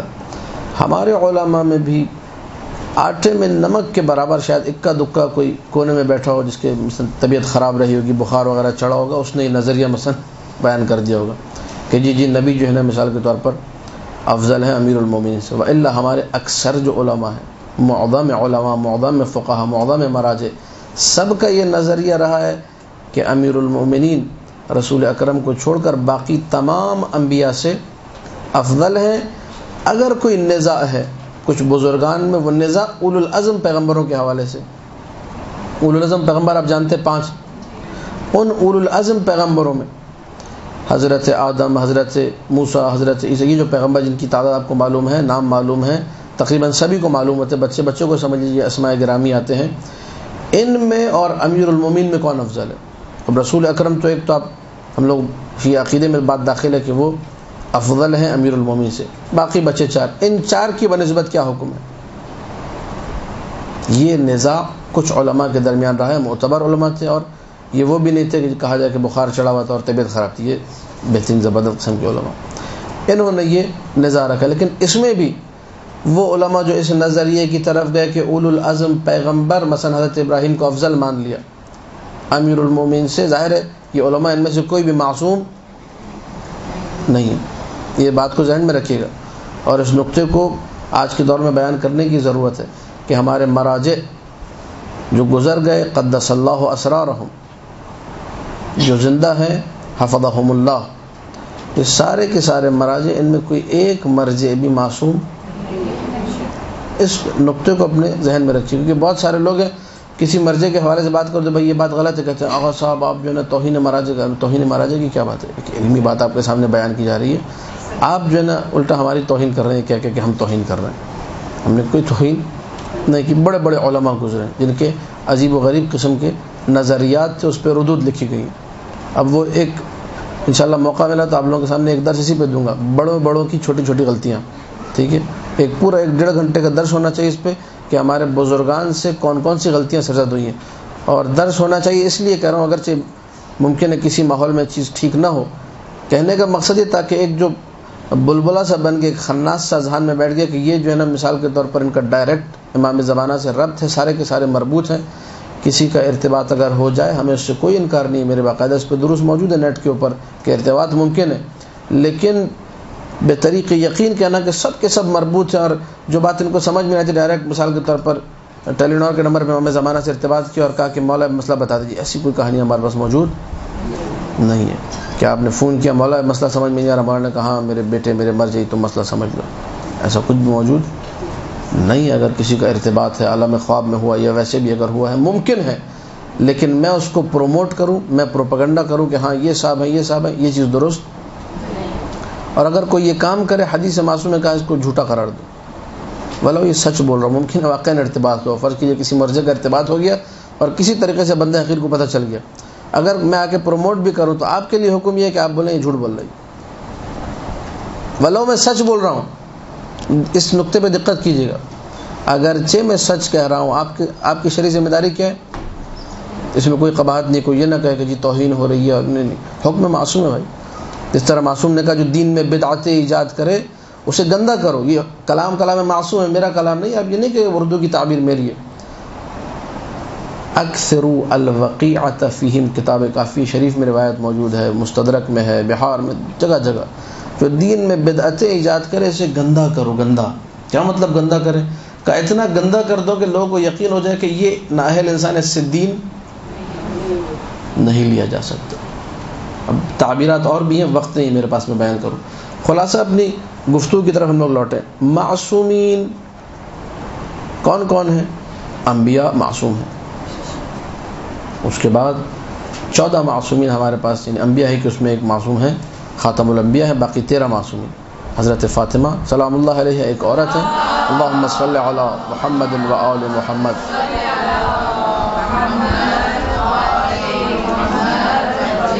باقی جو ہے 12 مرد ہیں، 12 جو ہے ائمہ ہیں سلام اللہ علیہم، یہ معصوم ہیں۔ اس کے بعد کوئی معصوم ہمارے پاس نہیں کہ آپ بولے جی فلانا مرضی بھی جو ہے مثلا مقام عصمت پر فائز تھے، تو مراجع سے علماء سے غلطیاں ممکن ہیں، غلطیاں ہوئی ہیں، انہوں نے کی ہیں۔ تو اگر کوئی فرد کا نام کو تاریخ میں ملا کہ فلانا مثلا شیخ نے یہ کتاب لکھی ہے اور اس میں یہ بیان کیا کہ اولو العزم پیغمبر مثلا جو ہے امیر المومنین سے افضل تھے، تو آپ اس کو واٹس ایپ پہ چلائیں گے؟ یہ ہوا یہ کام، اس لیے میں عرض کر رہا ہوں بعرض معذرت۔ وہ فلانا صاحب نے لکھا، تو فلانا صاحب نے لکھا ہے، اس کے سامنے 150 بندے کھڑے، انہیں کیوں نہیں دیکھتے؟ عقل ماری گئی آپ کی، یا مثال کے طور پر آپ بیگم نے صبح ناشتہ نہیں دیا تھا، مثلا چائے ڈھنگ کی نہیں ملی تھی، کیوں آپ ایسے میسج کو آگے فارورڈ کر رہے ہیں؟ خدا را تھوڑے سے ہوش کے، اب جو ہوش کے ناخن ہوتے ہیں، پتہ نہیں عقل کے ناخن ہوتے ہیں، مجھے نہیں معلوم کس چیز کے ناخن بہرحال ہوتے ہیں، تو ان سے اپنے سر کو کھجائیے اور تھوڑا سوچئے میں غلط کام کر رہا ہوں، طریقہ درست نہیں ہے یہ کہ ایک کتاب میں پڑھا ایک شاذ و نادر مسئلہ، جس طرح ایام فاطمہ میں ہوتا ہے کہ وہ فلانا صاحب نے کہا تھا جی حضرت محسن کے اسقاط کی روایت ضعیف ہے، اب اس کو وہ بھیج رہے ہوتے ہیں، یہ دیکھو یہ دیکھو، وہ آگے جو 60-70 جو ہے بڑے بڑے توپ شخصیات جنہیں کہا جاتا ہے وہ کہے بیٹھی کہ یہ واقعہ ہوا تھا، یہ مصائب ہوئے تھے، ان کو بھول کر تمہیں وہی ایک بندہ ملا۔ اسے کہتے ہیں طبیعت کی خرابی، اسے کہتے ہیں کج فہمی، اسے کہا جاتا ہے کہ اس کے اندر کچھ نہ کچھ جو ہے، اس کو کسی وہ ماہر نفسیات کی طرف رجوع کرنا چاہیے، جو اس کا مکمل صحیح طریقے سے کافی سال علاج کرے، تب جا کر اسے صحیح باتیں سرزد ہونا ممکن ہے۔ فلذا کبھی آپ لوگ، جب یہ ہمارا بھی درس جاری ہے، کل کو آپ جو ہے نا کہیں جی فلانا صاحب نے لکھا ہے، تو میں پھر آپ کی بات کو ہو سکتا ہے جواب بھی نہ دوں کہ یہ آپ کی بات قطعاً درست، میں آپ کے سامنے معظم یعنی جمہور اکثریت کی بات کرتا ہوں، آپ مجھے کونے میں سے ایک بندہ نکال کے پیش کرتی انہوں نے یہ کہا، تو میں کہوں گا ان کو آپ اپنے پاس رکھیں، ٹھیک ہے، اپنی چادر کے اندر پلوں میں باندھ کے ہلاتی پھر، ان کو مجھے اس کی ضرورت نہیں ہے، میں اکثریت کی بات کر رہا ہوں، آپ کسی ایک کو خدا را میرے سامنے مت لے کر آئیں۔ تو اکا دکا 3 4 5 افراد آپ کو شاید مل جائیں، اس سے ہمیں کوئی سروکار نہیں کہ جنہوں نے کہا ہو کہ، کیونکہ نزاع کا مطلب یہ جھگڑا ہوا ہی ہے، اس میں کچھ ایسے رہے ہوں گے کہ جو اس بات کے قائل ہوئے ہوں، اولو العزم پیغمبر، اولو العزم، تاکید کر رہا ہوں، اولو العزم وہ افضل ہیں کس سے؟ امیر المومنین سے۔ اما یہ کہ امیر المومنین ان اولو العزم کو چھوڑ کر باقی تمام انبیاء سے افضل ہے، اس میں اکثر اصلاً خلاف کا بھی ادعا کرنا غلط ہے کہ کوئی اختلاف بھی ہوا تھا، ایسا کوئی اختلاف بھی نہیں ہے۔ اب ہم لوگ اس مسئلے کی طرف چلتے ہیں کہ کیا امیر المؤمنین سلام اللہ علیہ افضل ہیں انبیاء سے، حتیٰ کہ اولو العزم انبیاء سے؟ تو اب آپ اگر روایات کا مشاہدہ کرنے لگیں گے تو آپ کو ملے گا ایک نہیں سینکڑوں ہمارے پاس اس قسم کی روایات موجود ہیں، اجمالی روایات بھی ہیں، تفصیلی روایات بھی ہیں۔ اجمالی روایات یعنی جن میں عمومی طور پر کہا گیا کہ ہاں بھائی تمام انبیاء سے مثلا افضل ہے۔ میں آپ کے سامنے ایک جو ہے روایت عرض کرتا ہوں، آیہ نور اگر آپ لوگوں کے ذہن میں ہو، تفسیر البرہان ہے اور سورہ نور آپ لوگ پڑھیے گا۔ عورتوں کو حکم بھی یہ ہے کہ عورتیں جو ہے سورہ نور کی تلاوت جو ہے کریں، کثرت سے سورہ نور کی تلاوت انشاءاللہ آپ کے دل و دماغ کو منور کرے گا۔ اس کی سورہ نور کی تلاوت آپ لوگ جب مدرسۃ القائم آیا کریں تو ایک دفعہ پہلے بیٹھ کے سورہ نور پڑھ لیا کریں، تاکہ اگر مجھ جیسا کوئی مولوی الٹی بات بھی کرنے لگے غلط بات تو آپ لوگوں کے نور کی وجہ سے ٹھیک کر دے اس کو. سورہ نور کے بڑے فوائد ہیں, عجیب سورہ یہ. اس سورہ نور کی جو آیت ہے 35ویں آیت, جسے آیت نور کہا جاتا ہے, اسی آیت کی وجہ سے اس سورہ کا نام سورہ نور پڑا ہے, اور مشہور و معروف آیت ہے. اللہ نور السماوات مثل نورہ کمشکات فیہا مصباح المصباح فی زجاجۃ الزجاجۃ کأنہا کوکب دری یوقد من شجرۃ مبارکۃ زیتونۃ لا شرقیۃ ولا غربیہ یکاد زیتها یضیء ولو لم تمسسہ نار نور علی نور. اللہ نور مثل نور, ٹھیک, نور علی نور یہد اللہ لنورہ من یشاء ویضرب اللہ الامثال للناس واللہ بکل شیء علیم. تقریباً 4 مرتبہ اس آیت کے اندر کلمہ نور جو ہے استعمال ہوا, اور اسی وجہ سے سورہ کا نام جو ہے سورہ نور رکھ دیا گیا. اس 35ویں آیت کو, اب یہ 35ویں آیت بھی خود ایک جو ہے فضائل کا عظیم باب ہے, اس کو جب آپ مکمل کرتے ہیں تو فوراً اگلی جو آیت ہے 36ویں آیت, اس کے شروع میں آتا ہے فی بیوتن. اب میں تفسیر نہیں کروں گا, فقط آپ کو اشارہ دے کے آگے نکلوں گا. اللہ نور السماوات والارض, اللہ آسمانوں اور زمینوں کا ہدایت کرنے والا ہے. مثل نورہ, اس کے نور کی مثال, کمشکاتن, ایک مشکات, ایک جو ہے چراغدان جسے کہا جائے, فیہا مصباح, اس میں ایک چراغ ہے. یہ چراغ ہوتا کہاں پر ہے؟ یہ چراغدان, یہ قندیل, یہ طاق, یہ کدھر ہے؟ سب کا سب فی بیوتن. مشکات فی بیوتن, یہاں سے جڑا ہوا ہے. یہ اللہ کے نور کی جو مثال پیش کی, ایک چراغ اور ایک قندیل اور ایک طاقچے وغیرہ کی, یہ فی بیوتن ان گھروں میں ہے کہ اذن اللہ ان ترفع. 36ویں آیت, یہ نور ان گھروں میں پایا جاتا ہے. اس جو ہے 36ویں آیت کے ذیل میں فقط شیعہ علماء نہیں ہیں, اگرچہ میں نے شروع میں کہہ دیا کہ ہمارا مبنا یہ کہ ہمیں شیعہ کتب سے, شیعوں کی کتابوں سے روایت مل گئی, ہمارے لیے کافی. ہم نے عقیدہ اپنی کتابوں سے بنانا ہے, دوسروں کی کتابوں سے عقیدہ, یہ ایک بات ہو گئی. لیکن اگر آپ کو کبھی افہام خصم کہتے ہیں, افہام خصم یعنی سامنے والے کو چپ کرانا, سامنے والے کو چپ کرانا بھی ہو تو آپ اسی سورہ نور کو کہیے بابا آپ جا کر تفسیر در منصور دیکھ لیجئے, آپ اپنی تفاسیر جو اہل سنت بزرگ علماء کی تفاسیر ان کا مراجعہ کر لیجئے. تقریباً سب سنی علماء جو ہیں وہ اس آیت کے ذیل میں, 36ویں آیت کے ذیل میں اس روایت کو کوٹ کرتے ہیں. یہ آپ لوگ ذہن میں رکھیے گا, ہم نے اجمالی حوالے سے کہا ہے کہ امیر المومنین سلام اللہ علیہ اور ان کا جو مقام ہے وہ تمام انبیاء سے کیا ہے, رسول اکرم کو چھوڑ کر افضل ہے. روایت جو ہے وہ انس بن مالک سے, انس بن مالک آپ کو معلوم ہے, ٹھیک ہے, کون تھا, اس نے یہ روایت جو ہے نقل کی ہے. وعن بریدہ, بریدہ نے بھی اسی روایت کو نقل کیا ہے. تفسیر برہان آیت کے ذیل میں 8ویں روایت ہے یہ, اور البرہان کا بھی ظاہراً جو ہے ترجمہ ہو چکا ہے. فی بیوت اذن اللہ ان ترفع ویذکر فیہا اسمہ یسبح لہ فیہا بالغدو والآصال رجال. جب یہ آیت اللہ کے رسول نے مسجد نبوی میں پڑھ کر سنائی, فقام الیہ رجل, ایک بندہ جو ہے کھڑا ہو گیا, فوراً اپنی جگہ سے قیام کیا اس نے. یہاں پر قام الیہ رجل لکھا ہے, اہل سنت کی تفاسیر میں خلیفہ دوم کا نام ملتا ہے کہ یہ بندہ خلیفہ دوم ہے. فقال ای بیوت ہذہ, یہ کون سے گھر ہے؟ اللہ کے نور کی مثال, کون سے گھر ہیں یا رسول اللہ؟ فقال بیوت الانبیاء, وہ گھر کے جن میں اللہ کی ہدایت مجسم ہوتی ہے, اللہ کی ہدایت رہا کرتی ہے. اب یہ بھی آپ لوگوں نے توجہ کی یا نہیں کہ مجھے نہیں معلوم, میں نے نور السماوات والارض کا ترجمہ ہدایت کیا, کیونکہ نور اور لائٹ یہ فزکس جنہوں نے پڑھی اس کا تعلق جسمانیات سے, لائٹ کا بھی ایک جسم ہوتا ہے, اور اللہ کو جسم سے جوڑنا, جسم کے قریب کرنا ہمارے عقیدے کے خلاف ہے, تو مجسمہ کا عقیدہ ہے.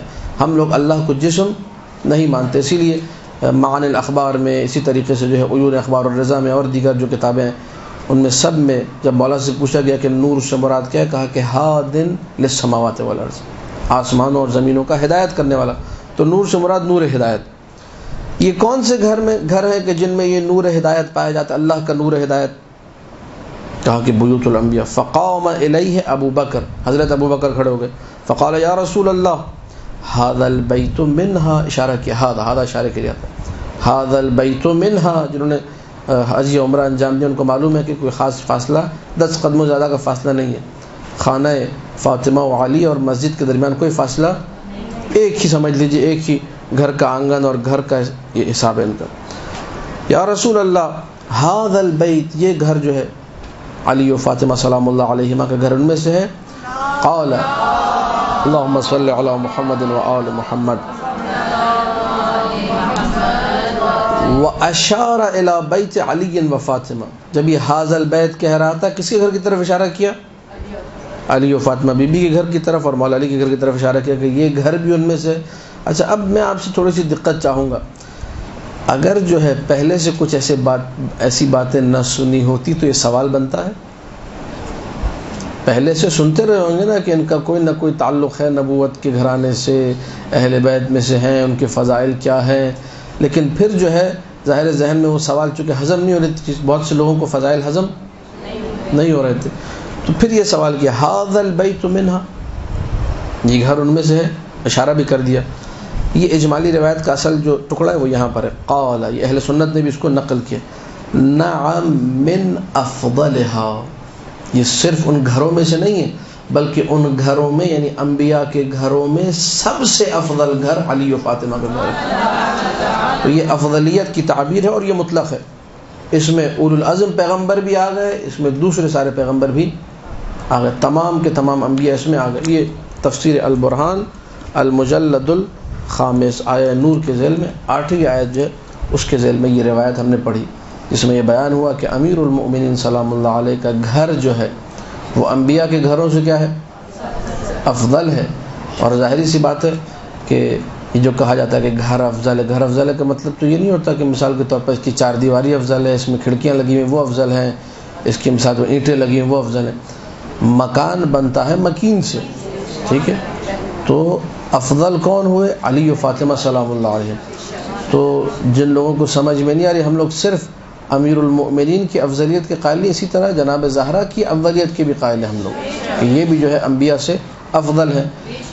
اب تاریخ میں آپ لوگ واقعات کا میں فقط کچھ اشارے کر رہا ہوں، جا کر پڑھیے گا. حرہ کا واقعہ آپ لوگوں کو یاد ہونا چاہیے، حجاج ابن یوسف ثقفی کے دربار میں کیسے استدلال کیا. حدیث جو مشہور و معروف حدیث ہے جو بعض خطبہ نے پڑھی بھی، ان کا بھی کلپ جو ہے چلا ہوا ہے. صعصع ابن سوحان والا واقعہ جو ہے مشہور واقعہ، میں ذکر نہیں کروں گا. انہوں نے جب آ کے مولا سے پوچھا، ٹھیک ہے، مولا نے کس طریقے سے جواب میں جو ہے کہا کہ میں کن کن وجوہات کی بنا پر افضلیت رکھتا ہوں، میرے وجہ افضلیت میں جو ہے کون کون سے معیارات شامل ہیں. میری ماں کو مثلا خانہ کعبہ کے پاس، وہ گھر میں تھی، وہ خانہ کعبہ میں نہیں تھی، ان کو بلا لیا گیا. مریم کو بیت المقدس سے نکال دیا گیا، باہر کر دیا گیا، وغیرہ وغیرہ. وہ ساری کی ساری چیزیں اب تفصیل مقصود نہیں ہے، لیکن یہ تمام کی تمام چیزیں ایسی ہیں کہ آپ کو اس پہ تفصیلاً کام کرنے کی ضرورت ہے. ان واقعات کو یاد کریں، مجالس میں ان کو پڑھیں، بچوں کو بھی یاد کریں تاکہ یہ عقیدہ جو ہے راسخ ہو جائے ہمارے درمیان. شیخ مفید کی کتاب تفضیل علی، اس میں تمام ادلہ کو جمع کر دیا گیا، جتنی ادلہ ممکن تھی ان کے پاس، شیخ مفید کے پاس تفضیل علی میں انہوں نے جمع کر دیا کہ امیر المومنین کو فضیلت حاصل ہے. ہمارا عقیدہ یہ ہے کہ تمام اصحاب پر بھی فضیلت ہے، اس میں کوئی شک و شبہ نہیں ہے. جو بعض لوگوں نے عقیدہ بیان کیا کہ جی ہمارے پاس جو ہے مثلا حضرت ابو بکر تمام اصحاب سے افضل ہیں رسول کے بعد. شیعوں کا عقیدہ کیا ہے؟ تمام اصحاب سے افضل کون ہے؟ امیر المومنین ہے. اصحاب چھوڑیے، انبیاء سے افضل کون ہے؟ اب یہ کہ اس مسئلے کو اہل سنت کے سامنے اگر پیش کرنا ہو، برادران اہل سنت کے سامنے کہ بھائی امیر المؤمنین سلام اللہ علیہ کیسے افضل ہیں اصحاب سے، تو انہی کی کتابوں سے آپ کو 25 حدیثیں مل جائیں گی. ہماری کتابوں میں تو بے شمار ہیں، ان کی کتابوں میں بھی ہے. مسند احمد ابن حنبل ہے، مناقب ابن مغازلی ہے، فرائض السمتین ہے، وغیرہ وغیرہ. ایک ٹکڑا فقط عرض کر دوں تاکہ ذہنوں میں رہ جائے. ابن عباس سے منقول اور سنیوں نے اس کو نقل کیا ہے، کہا کہ اگر علی کے فضائل میں سے کسی ایک فضیلت کو، علی کے فضائل میں سے کسی ایک فضیلت کو سارے اصحاب رسول کے درمیان تقسیم کر دیا جائے تو سارے صحابہ کی خیر ہو جائے گی، سب صحابہ کا بھلا ہو جائے گا. یعنی امیر المومنین کی ایک فضیلت جو ہے وہ تمام اصحاب میں اگر تقسیم کریں گے تو سب کی عاقبت کیا ہو جائے گی. یہ ابن عباس کے جملے، خود ایک صحابی کے جملے. تو اس سے سمجھ میں آتا ہے کہ ان کے پاس یہ چیز جو ہے یقیناً واضح تھی، آشکار تھی کہ امیر المومنین تمام اصحاب سے افضل ہے. لیکن بعد میں جو ماحول پیدا ہوا، جو بغض علی کی فضا باقاعدہ جو ہے اس کو ہمکنار کیا گیا، سازشیں کی گئیں، یہاں تک کہ جو ہے ہمیں یہ جملہ ملتا ہے، عجیب و غریب جملہ، میں نام نہیں لوں گا کس نے یہ جملہ کہا، لیکن یہ کہ انسان کان پکڑتا ہے، توبہ کرتا ہے۔ اعمش ابن مہران جو کہ امام کے جلیل القدر صحابی تھے، چھٹے مولا کے، یہ زندگی بھر فضائل علی نقل کرتے رہے، اور آپ لوگ بھی نقل کیجئے، مجالس میں پڑھیے، اس خناس کو ذہن سے نکالیے کہ جو نا مجلسوں میں کام کی بات ہونی چاہیے اور فقط تبلیغ کرو اور فضائل ہم نے بہت سن لیے، یہ وسوسہ شیطانی ہے۔ جو یہ بات کر رہا ہے اس سے دور ہو جائیں کہ یہ شیطان کا بندہ، یہ رحمان کا بندہ نہیں ہو سکتا جو کہے کہ فضائل علی بہت ہو گئے۔ فضائل علی بہت ہو گئے اس کا مطلب بخار چڑھا ہوا طبیعت جو ہے اس کی خراب ہے، اس کو آپ لوگ یقیناً اپنے ذہن میں بٹھا لیجئے۔ فضائل پڑھیے، بابانگ دوحل پڑھیے، جتنا ہو سکتا ہے پڑھیے، اور صرف پڑھیے نہیں بلکہ لکھیے، سنیے بھی اور سنائیے بھی۔ اگر میں نے فضائل سن لیے مثلا مجلس میں بیٹھ کر میں سناؤں لوگوں کو، یا وہ لوگ جو مثال کے طور پر سنا رہے ہیں وہ یہ نہ مثلا میں مجلس پڑھتا رہتا ہوں، لیکن میری پوری کوشش ہوتی ہے ماہ محرم میں جب عشرے بھی ہوتے ہیں ہمارے کہ لازمی طور پہ کسی مجلس میں بیٹھ کر سنوں جا کر فضائل، وہ جو میں نے خود پڑھے لوگوں کو پڑھ کے سنوں انہیں کو سنوں۔ کیوں؟ کیونکہ سنانے کا ثواب الگ ہے، سننے کا ثواب الگ ہے۔ اللہ کے رسول نے فرمایا اللہم صلی علی محمد و آل محمد،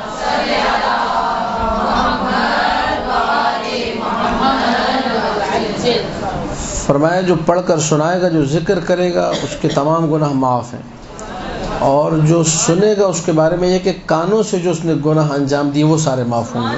حدیث موجود ہے کتاب حدیقۃ الشیعہ مقدس اردبیلی کی جو کتاب ہے اس میں موجود ہے۔ سنیوں نے بھی اس حدیث کو نقل کیا، شیعوں نے بھی نقل کیا، تو معتبر احادیث میں سے ایک حدیث ہے۔ لہٰذا ذکر فضائل جتنا ہو سکتا ہے آپ کیجئے۔ فضائل امیر المومنین پڑھتے جائیں گے، بہت سارے ابواب آپ پر کھلتے جائیں گے۔ تاریخ ہے پوری، اور یہ تاریخ جو ہے عجیب و غریب تاریخ ہے۔ یہ تاریخ جو ہے انسان کو رلا دینے والی تاریخ ہے کہ جس تاریخ میں یہ آ رہا ہے کہ امام کا ایک صحابی زندگی بھر فضائل امیر المومنین پڑھتا ہے، اس کو آ کر مرنے سے پہلے، کوئی بہت بڑا نام ہے میں نام نہیں لوں گا، مرنے سے پہلے وہ شخص آ کر یہ کہتا ہے کہ تم مرنے لگے ہو، حالت احتضار میں ہو، تم نے زندگی بھر فضائل علی پڑھے، میں چاہتا ہوں تمہاری عاقبت اچھی ہو جائے تو تم توبہ کرو، تم نے زندگی بھر کیوں فضائل علی پڑھے؟ فضائل علی پڑھنا ایک گناہ ہے، اس سے توبہ کرو، یہ آ کر کہا جا رہا ہے۔ دور ایسا تھا، کتنے سال کتنے ممبروں سے ذکر امیر المؤمنین کو گھٹایا گیا، گستاخی کی گئی۔ جملے یہ تھے جو طاغوت نے چاروں طرف بھجوائے تھے، کہا کہ خطبوں میں پڑھا جائے اللہم لعن، میں نقل کفر کر رہا ہوں، کفریہ جملہ یہ اللہم لعن، آگے مولا کا نام لگا دیا اس نے کہ یہ ہر بندہ پڑھے، جو نہیں پڑھے گا اس کی نماز جمعہ باطل ہے۔ یعنی بعد میں نماز جمعہ کیا ہوتا تھا، بعد والا جملہ جو نہ کہے، دعا اس طرح بد دعا نہ کروائے امیر المومنین، نماز جمعہ باطل۔ پڑھیے یہ جغرافیہ کی جو کتابیں جو اہل سنت نے لکھی اس میں باقاعدہ ذکر موجود ہے کہ ایک بندہ جو ہے بھول گیا وہ یہ گستاخی کرنا امیر المومنین کی شان میں، جب واپس جا رہا تو اسے کسی جگہ پہ جا کے یاد آیا کہ اوہ آج تو نماز جمعہ میں نے یہ بدتمیزی کی نہیں، اس نے وہی کھڑے ہو کر 1000 مرتبہ مولا کی شان میں گستاخی کی، اور وہاں اس نے ایک مسجد بنوائی، اس مسجد کا نام رکھا مسجد الذکر۔ علامہ امین الغدیر میں اس قصے کو ذکر کیا ہے، مسجد الذکر، یعنی یہاں پر مجھے یہ نیک عمل یاد آیا تھا۔ ٹھیک ہے، یہ بدبخت جو تھا عمر ابن عبد العزیز اموی بادشاہ، اس نے جو ہے جب بند کروانا چاہا، مولا علی کی شان میں گستاخی ہوئی ہے، ٹھیک ہے، اور بدبخت بھی میں نے اس لیے کہا کہ میرے مولا کا فرمان ہے، لوگ تو بڑا پیار کرتے تھے، جب یہ دنیا سے گیا تو 5ویں مولا سے آ کر کسی نے کہا کہ مولا آج وہ چلا گیا، اور کہا لوگ کیا کہہ رہے، کہا لوگ سب کہہ رہے رحمت اللہ علیہ، خدا کی رحمت اس پر۔ تو امام نے کہا کہ ہاں آج وہ مرا ہے کہ جس کو زمین والے رحمت اللہ علیہ کہہ رہے ہیں اور آسمان والے لعنت اللہ علیہ کہہ رہے ہیں، ٹھیک ہے، اس کو ذہن میں رکھیے گا۔ اس نے آ کر جو کام کیا اس کی وجہ سے بادشاہوں کو بھی اس سے محبت ہو گئی جو کہ نہیں ہونی چاہیے، صاف صاف سی بات ہے، جب امام کو محبت نہیں تو آپ کو محبت۔ اس نے جب بند کرنا چاہا کہ بھئی یہ لعنت کا سلسلہ بند ہونا چاہیے، باقاعدہ محافل ہوئی، اس میں فضائل سنائے گئے علی کے، یہ فضائل ہے یہ فضائل ہے، کیوں علی کو نعوذ باللہ علی کی شان میں گستاخی ہو رہی ہے، گالیاں دی جا رہی ہے، لعنت کی جا رہی ہے، سب و شتم، ایک طوفان بدتمیزی کئی سال جو جاری تھا، بند ہونا چاہیے۔ تو کچھ لوگوں نے، یہ ہے مظلومیت کے جملے، کچھ لوگوں نے آ کر عمر ابن عبدالعزیز سے کہا کہ امیر تو نے جو اعلان کرنا ہے کہ یہ لعنت اور یہ ملامت اور یہ سب و شتم کا سلسلہ بند ہونا چاہیے، اسے تو ذرا لیٹ کر، تھوڑا مؤخر، مطلب آج اعلان کرنا ہے تو 1 مہینے بعد اعلان کر۔ کہا وہ کیوں؟ کہا کہ ہم نے نظر مانی ہوئی ہے، اگر نظر ہماری پوری ہوگی تو ہم اتنے 1000 دفعہ یا اتنے 100 مرتبہ علی کی شان میں گستاخی کریں گے۔ آپ یہ سینیریو، اس سچویشن کو ذرا سمجھیے. یہ جو ہم 1400 سال سے ہم لوگ فضائل پڑھ رہے ہیں، بے وقوف نہیں ہیں ہم لوگ. 1400 سال سے جو ہم لوگ علی علی کر رہے ہیں، جو مائیں ہمیں بچپن سے یا علی سکھاتی ہیں، جو علی کے ذکر میں آنکھ میں ہماری بس اوقات آنسو آ جاتے ہیں، کریا کرنے لگتے ہیں ہم لوگ. یہ علی کتنی مظلوم ذات ہے. یہ افضل المؤمنین، امیر المؤمنین سلام اللہ علیہ. ساری کائنات مل کے گستاخی کر رہی، ممبروں سے گستاخی ہو رہی ہے. ٹھیک ہے، اسی لیے علامہ امینی سے کسی نے پوچھا تھا آپ کی کوئی خواہش ہے، تو کہا کہ ہاں ایک خواہش ہے، میں دوبارہ زندہ ہوں اور رفع حاجت، کھانا پینا، یہ ساری جو جسمانی چیزیں اللہ مجھ سے چھین لے، اس کے بعد پہلی سانس سے لے کر آخری سانس تک علی کا ماتم کرتا رہوں، علی کی مظلومیت پر گریہ کرتا رہوں. کتنا مظلوم ہے علی، علی پر روتا رہوں. شیعہ اور سنی نے لکھا مدینہ کی گلیوں میں کبھی رسول اللہ کو علی اکیلے جب مل جایا کرتے تھے، فوراً سینے سے چمٹا لیا کرتے تھے. بے ابی الوحید، بے ابی الغریب، میرا باپ عبداللہ فدا ہو، میں فدا ہو جاؤں. کس پر؟ اس پر جو بہت ہی اکیلا ہے، بہت ہی غریب ہے. وحید، فرید، غریب، یہ تعبیریں ملتی ہیں. امیر المؤمنین سلام اللہ علیہ کے ذکر کو ہم لوگ اگر اچھی طرح نہیں کر سکتے تو خدا را امامہ لگا کے منقصد تو نہ کریں، اس ذکر کو کم تو نہ کریں. یقین جانیے جو واقعات ہوئے، میرے ذہن میں ایک چیز آئی تھی، آپ کے سامنے بیان کر دوں. امام زمانہ کا دل دکھا ان چیزوں سے. جن لوگوں نے دشمنان علی کی مدح کی، جن لوگوں نے علی کے ذکر کو گھٹایا، انہوں نے امام زمانہ کا دل دکھایا. کیسے امام زمانہ کا دل دکھایا؟ آپ کیسے کہہ رہے ہیں استدلال کیا؟ استدلال میرے پاس یہ، معصوم نے فرمایا شیعتنا، ہمارے جو شیعہ ہیں، یفرحون لفرحنا ویحزنون لحزننا، ہمارے شیعہ خوش ہوتے ہیں ہماری خوشی میں اور غمناک ہوتے ہیں ہمارے غمگین ہونے پر. وہ بیچارے کہ جن کو کوئی لینا دینا نہیں، نہ ٹی وی سے نہ میڈیا سے، ان کو بھی جب پتہ چلا، میں نے ان کی آنکھوں میں آنسو دیکھے. ان کی آنکھوں میں آنسو دیکھ کر مجھے پتہ چلا کہ اس کا مطلب امام زمانہ بھی رو رہے ہیں. بھی تعلق ہی نہیں اس کا، نہ کسی مولوی سے تعلق ہے، نہ کسی بدشیہ. سادہ بیچارہ شیعہ، صبح ڈیوٹی پہ آتا ہے، شام کو ڈیوٹی سے واپس آتا ہے، بس یہ کہ اس کی ساری زندگی کا ہم مقام ایک ہوتا ہے، حسین کی مجلس میں حاضر ہو جاؤں، ایک نعرہ حیدری لگا رہا ہوں. اس کو پتہ چلا، وہ بھی رونے لگا. ہمارے مولانا نے اسی بات کی رونے لگا تھا. کب امام زمانہ کا ظہور ہوگا؟ کب ہم لوگ اس مظلومیت سے باہر آئیں گے؟ ذکر علی علیہ السلام آج بھی مظلوم ہے. اس کو مظلومیت سے آپ لوگ باہر نکالیے. ذکر امیر المؤمنین کو زیادہ سے زیادہ کیجیے. امیر المؤمنین افضل من جمیع الصحابہ، بلا شک افضل من جمیع الانبیاء الا رسول اللہ، بلا شک و شبہ رسول کے علاوہ تمام انبیاء سے افضل ہیں. ادلہ کیا ہے؟ ادلہ بے شمار ذکر ہوتی ہیں. قرآن کی آیت ہم نے پڑھ دی ہے. ایک نقطہ بس، چونکہ وقت اب میرے پاس تھوڑا رہ گیا، انشاءاللہ موقع ملا تو تفصیل سے وہ واقعات جن کا میں نے اشارہ کیا میں ذکر کروں گا. فقط 2 جملے آپ کے سامنے عرض کر دوں. پہلی بات یہ کہ ہم لوگ جو امیر المؤمنین کو افضل کہتے ہیں، حضرت ابراہیم سے، حضرت عیسیٰ سے، حضرت موسیٰ سے، حضرت آدم سے، وہ صرف اس وجہ سے نہیں کہتے کہ جی امام ہے تو افضل ہوگا. تو ابراہیم بھی امام تھے، برابر ہو جائیں گے. ہمارے افضل کہنے کا معیار اور افضل کہنے کی وجہ یہ ہے کہ یہ وصی ہیں خاتم الانبیاء کے. توجہ فرمائیے گا، چونکہ خاتم الانبیاء کے وصی ہیں اس لیے افضل ہے. کس سے؟ ابراہیم سے بھی، آدم سے بھی، موسیٰ سے بھی، عیسیٰ سے بھی. اگر خاتم الانبیاء کے وصی نہ ہوتے، کسی اور کے وصی ہوتے، مثلا یہ مرحلہ نہ ہوتا، تو شاید ہمارا عقیدہ یہ نہ ہوتا. اب یہ جملے بھی احتیاطاً کہہ رہا ہوں میں، اور وہ بھی سمجھانے کے لیے عقیدے کو کہہ رہا ہوں. وَإِلَّا یہ ہستیاں جب تک یہ علی و محمد و فاطمہ و حسن و حسین کا نام ہے، سینکڑوں روایات ہیں، بھری ہوئی ہیں. تھوڑا سا کوئی آنکھیں کھول کے پڑھے کہ ہر نبی جو ہے اپنا وسیلہ قرار دے رہا ہے. وسیلہ کسی افضل چیز کو قرار دی جاتا ہے. یعنی ابراہیم وسیلہ قرار دے ان ہستیوں کو. یہ اسی جو آیت ہم نے پڑھی سورہ بقرہ کی، اذ ابتلی ابراہیم ربہ بکلمات فاتمہن. کلمات سے مراد کیا ہے؟ کہا کہ وہ کلمات یہی 5 تن ہیں، محمد و علی و فاطمہ و حسن و حسین.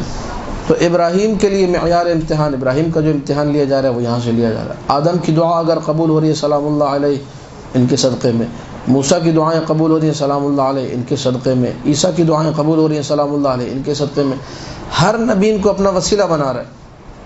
تو کیا آپ کو اتنی بھی عقل نہیں ہے کہ ایک جو ہے شخص اپنے سے کم چیز کو وسیلہ نہیں بنا سکتا، بلکہ ہمیشہ وسیلہ افضل چیز کو بنایا جاتا ہے. پھر ان کے بارے میں پوچھا جا رہا ہے کہ یہ کون ہستیاں ہیں، ان کے فضائل سنائے جا رہے ہیں، ان کے مصائب پر تمام انبیاء گریہ کر رہے ہیں، ان کی محبت کا حکم دے رہے ہیں. ساری کے سارے قرائن ہیں جس سے بات واضح طور پر آشکار ہوتی ہے کہ خاتم الانبیاء کے جو اوصیاء ہیں، چونکہ دقت فرمائیے گا، چونکہ خاتم الانبیاء کے اوصیاء ہیں اس لیے افضل ہے.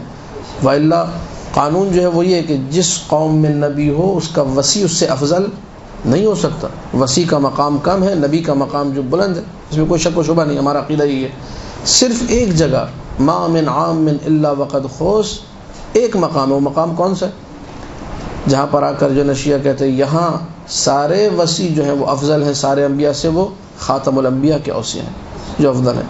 ایک دلیل یہ آپ لوگ اچھے طریقے سے اس کو مزید کھول کر پیش کر سکتے ہیں. دوسری حدیث اشباہ یا حدیث تشبیہ، دو اس کے نام لے جاتے ہیں.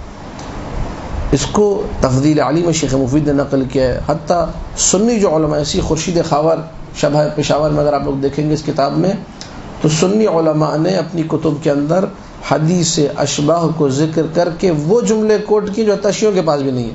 شیعہ کتب میں وہ جملہ آپ کو نہیں ملے گا جو سنیوں نے لکھا ہوا ہے، اور اس سے امیر المومنین کی افضلیت کو انبیاء پر ذکر کیا. من اراد ان ينظر الى آدم فی علمہ فلینظر الى علی بن ابی طالب. جو آدم کو اس کے پورا جو علم ہی، یہ بھی نحو کا قاعدہ ہے، مفرد جب اضافہ ہو تو مفید عموم ہے. یعنی اگر آپ نے آدم علیہ السلام کا پورا علم دیکھنا ہے، پورے کا پورا علم، آدم کو مجسم اس کے علم میں دیکھنا ہے، تو آپ علی علیہ السلام کی طرف نگاہ کریں. اس میں علم علی کا ذکر نہیں ہے. کہا کہ اگر آدم کا علم دیکھنا چاہو تو وہ علی میں مل جائے گا. علی کا اپنا علم کتنا ہے؟ وہ زیادہ ہے. وہ تو افضل ہوئے یا نہیں ہوئے علی علیہ السلام؟ اسی طرح من اراد ان ينظر الى ابراہیم فی خلتہ، ابراہیم کے پاس مرحلہ خلت ابھی ہم نے ذکر کیا، وہ مرحلہ خلت بھی اگر پورا کا پورا دیکھنا ہے، وہ پورا کا پورا مرحلہ علی میں نظر آ جائے گا، اس سے زیادہ بھی علی میں موجود ہے. علی افضل ہے. اسی طرح آگے یہ حدیث جو ہے موجود ہے. پھر ہمارے خطبہ پڑھتے ہیں جو مرحومین ہیں، ان سے بھی میں نے جملہ سنا تھا، کتابوں میں موجود ہے، آپ لوگوں نے بھی شاید پڑھا ہو. اور جملے کو پڑھنے میں کسی قسم کا کوئی حرج نہیں ہے کہ اگر علی کو تقسیم کیا جائے یا بکھیر دیا جائے تو کبھی آدم بنیں گے، کبھی جو ہے موسیٰ بنیں گے، کبھی عیسیٰ بنیں گے، کبھی ابراہیم بنیں گے. اور اگر سمیٹ دیا جائے تو ایک علی. یہ اسی حدیث اشباہ سے نکالا ہوا جملہ ہے. اس کو پڑھنے میں کوئی حرج نہیں ہے. علی علیہ السلام یقیناً افضل ہے. پھر اہل سنت سے اگر آپ نے کہنا ہو کہ جی آپ کے پاس تو اس مقام پر ہی دلیل پیش کرتا ہے، اگرچہ دلیل ظاہری طور پر کمزور ہے، حدیث ہمارے پاس ضعیف حدیث کے طور پر موجود ہے، قوی حدیث نہیں ہے، لیکن چونکہ انہوں نے کوٹ کی ہے، وہ اس حدیث کو مانتے ہیں، ان کے لیے آپ سنیوں کے لیے، برادران اہل سنت کے لیے حدیث پیش کر سکتے ہیں کہ آپ نے اپنی کتب میں نقل کیا ہے علماء امتی افضل من انبیاء بنی اسرائیل.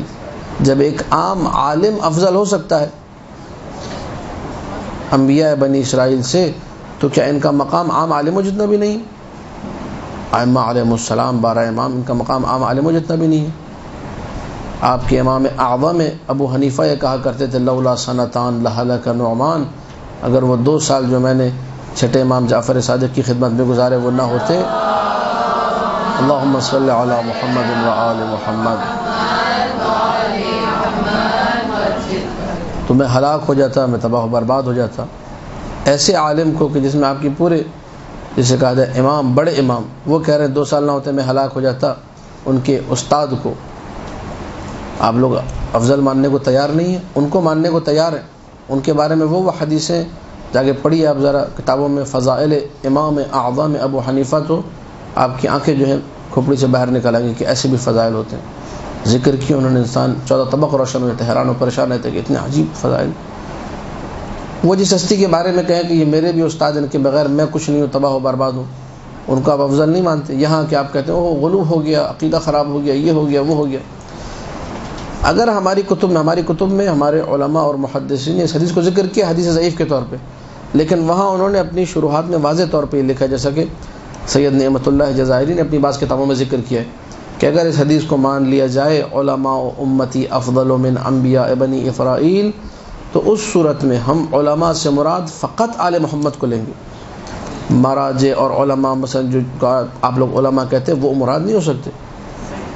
ہمارے بعض لوگوں نے یہ بھی بیوقوفی جو ہے ماشاءاللہ اچھی طریقے سے انجام دی ہوئی کہ وہ عالم کو حضرت آدم سے افضل کر دیتے ہیں. کہتے ہیں ہمارے جو علماء ہیں شیعہ علماء، بعض لوگ تو کراچی تک کے علماء کو شامل کر لیتے، بعض خیر اوپر رکھتے ہیں، شیخ مفید کو رکھتے ہیں، مثلا شیخ علامہ اہلی کو رکھتے ہیں. وہ جو علماء تھے علامہ اہلی، بعض لوگوں نے واقع بھی بنا دیے کہ انہوں نے مقدس اردبیلی نے خواب میں دیکھا کہ جو ہے نا سوال ہوا کہ کیا، اور وہ انہوں نے 5-6 جوابات دے دیے. تو کہا آپ نے 5-6 جوابات کیوں دیے؟ ٹھیک ہے، حضرت موسیٰ نے سوال کیا تھا یہ، تو کہا آپ نے بھی تو دیے تھے جب اللہ نے کہا کہ وما تلک بیمینک یا موسیٰ، ٹھیک ہے ہمارے ہاتھ میں کیا ہے؟ تو آپ نے کہا ہاتھ میں یہ ہے اور اس سے یہ کرتا ہوں اور یہ جانوروں کو چراتا ہوں فلانا احش بہا غنمی وغیرہ وغیرہ. آپ نے بھی کئی جوابات دیے تھے. اس سے انہوں نے نکالا کہ اچھا اس کا مطلب یہ جو عالم تھے مقدس اردبیلی یہ افضل تھے کس سے؟ حضرت موسیٰ سے. یہ یعنی انتہائی بیوقوفانہ بات ہے. ٹھیک ہے، کسی شیعہ کا من حیث العقیدہ اگر یہ عقیدہ بن رہا ہے کہ وہ مقدس اردبیلی کو مثلا یا آیت اللہ بہجت کو یا کسی بھی اور عالم کو تاریخ علماء شیعہ میں کہے کہ جی ہمارے علماء افضل ہیں حضرت موسیٰ سے. حضرت موسیٰ، یا موسیٰ اصطنعتک لنفسی، موسیٰ میں نے تمہیں اپنے لیے بنایا ہے. اللہ قرآن میں کہہ رہے ہیں اخترتک لنفسی، اپنے لیے چنا ہے میں نے. یہ بےہودہ بات ہے، یہ عقیدے سے کوئی تعلق نہیں ہے. اس کا تعلق ہے بےہودگی سے، حماقت سے. کتابوں میں واقعات لکھے ہوئے پڑھنے والا آپ کو پڑھ پڑھ کے سنا رہا ہے، لیکن آپ جب عقیدے کی بات کریں تو عقیدہ ان خوابوں کے اوپر اور جو نا فضول باتوں کے اوپر عقیدہ کبھی بنتا نہیں. ہمارا ایسا کوئی عقیدہ نہیں. علماء امتی افضل من انبیاء بنی اسرائیل، جی آپ کی فلاں شیعہ کتاب میں حدیث لکھی ہوئی تو ٹھیک ہے، انہی کا تعلیقہ بھی پڑھ لیجئے، وہ میں نے پڑھا ہوا شاید آپ کی نگاہوں سے نہیں گزرا.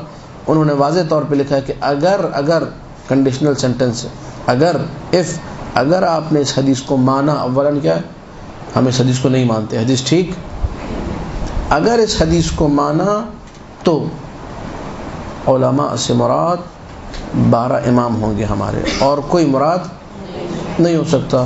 اور یہ حدیث موجود ہے ہماری کتابوں میں. معصوم نے فرمایا نحن العلماء وشیعتنا المتعلمون، عالم ہم ہیں، باقی ہمارے شیعہ جو ہے وہ طالب علم ہیں. اس زاویے سے ہم لوگ مان سکتے ہیں. اما اس کے علاوہ آپ اس کا اطلاق ہر عالم پر لے جائیں کہ ہر چھوٹا موٹا عالم جو ہے وہ انبیاء سے افضل، ایسی کوئی کہانی ہمارے پاس موجود نہیں ہے. خلاصہ گفتگو ایک جملے میں کروں، وقت ہمارا تمام ہو چکا ہے. تمام انبیاء سوائے رسول اکرم کے، ان سے امیر المؤمنین سلام اللہ علیہ افضل ہیں.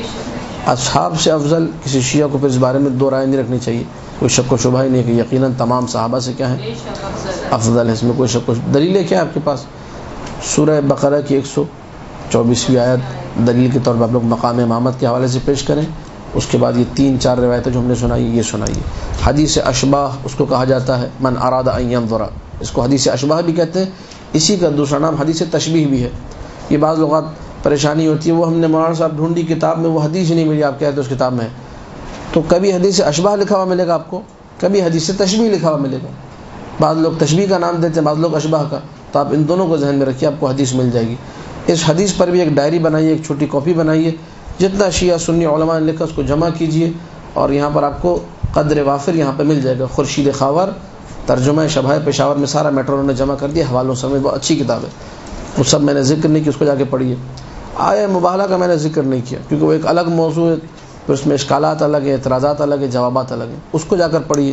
مقام نفس رسول، جب نفس رسول ہیں، حدیث غدیر ہے من کنت مولا فہذا علی مولا. ہمارے علماء پڑھتے رہے اول امر سے آج تک پڑھتے آ رہے ہیں کہ رسول کے آدم کے مولا نہیں، رسول کیا نوح کے، موسیٰ کے، عیسیٰ کے، ان کے مولا ہے مولا.